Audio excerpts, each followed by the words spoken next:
উৎসবমুখর পরিবেশে রাজধানীতে চলছে ত্রয়োদশ জাতীয় সংসদ নির্বাচনের প্রচার প্রচারণা। জনসংযোগ, সভা সমাবেশ, লিফলেট বিতরণ সহ মিছিল মিটিংয়ে সরগরম সব পাড়া মহল্লা।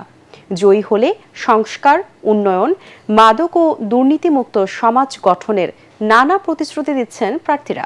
পাশাপাশি লেভেল প্লেইং ফিল্ড না থাকা, নেতাকর্মী ও সমর্থকদের হুমকি দেওয়ার পাল্টাপাল্টি অভিযোগ জানিয়েছেন তারা। বিস্তারিত জানাচ্ছেন ইয়াসিন রানা।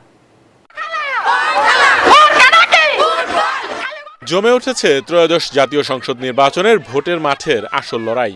প্রচার প্রচারণায় ব্যস্ত সময় পার করছেন বিভিন্ন রাজনৈতিক দলের নেতাকর্মীরা। সকাল থেকে ঢাকা ৮ আসনের মতিঝিলের এজিবি কলোনিতে গণসংযোগ করেন এনসিপির প্রার্থী নাসির উদ্দিন পাটোয়ারি। ভোটারদের ব্যাপক সাড়া পাচ্ছেন জানিয়ে লেভেল প্লেইং ফিল্ড না থাকার অভিযোগ করেন তিনি।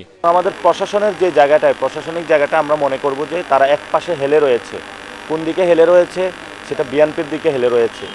কারণ তারা মনে করে যে সামনে যদি বিএনপি ক্ষমতা আসে তাহলে তার চাকরিটা থাকবে না। অন্যদিকে ঢাকা ১২ আসনে মাথাল প্রতীক নিয়ে প্রচারণা চালাচ্ছেন গণসংহতি আন্দোলনের তাসলিমা আক্তার। প্রার্থীদের ব্যানারের উপর ব্যানার লাগানো হচ্ছে, প্রার্থীদের যারা সমর্থক, যারা আমাদের পক্ষে কাজ করছে তাদেরকেও নানান রকম ভয়ভীতি দেখানো হচ্ছে। একই আসনের স্বতন্ত্র প্রার্থী সাইফুল আলম নীরব ফুটবল প্রতীক নিয়ে প্রচারণা চালাচ্ছেন।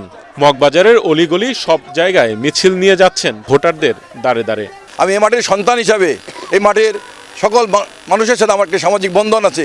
সেই দাবি নিয়ে আমি বলতে পারি এই মাঠের দলমত নির্বিশেষে সবাই আমাকে আগামী নির্বাচনে ফুটবল মাঠে ভোট দিয়ে জয়যুক্ত করবেন। এই আসনে জামাতের প্রার্থী সাইফুল আলম মিলনও ভোট চাওয়ার পাশাপাশি চাঁদাবাজ ও মাদকমুক্ত এলাকার প্রতিশ্রুতি দিচ্ছেন। কোন দলটা কিরকম, কোন প্রার্থী কিরকম, তাদের বক্তব্য কি, এগুলো দেখবে, দেখে এবার ভোট হবে। জয়লাভের ব্যাপারে আমি একেবারে শতভাগ আশাবাদী।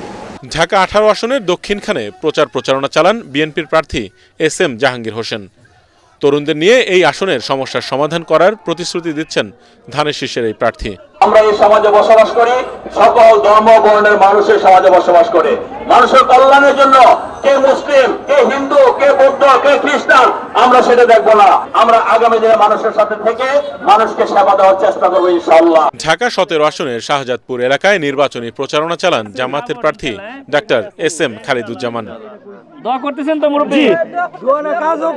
রাজধানীর খিলগাঁও এলাকায় গণসংযোগ করেন স্বতন্ত্র প্রার্থী ডাক্তার তাসনিম জারা। ভোটারদের ব্যাপক সাড়া পাচ্ছেন বলে জানান তিনি। এছাড়া সকল আসনে প্রার্থী ও প্রার্থীর পক্ষে গণসংযোগ, মিছিল মিটিংয়ে সরগরম রাজধানীর পাড়া মহল্লা। ইয়াসিন রানা, ATN বাংলা, ঢাকা।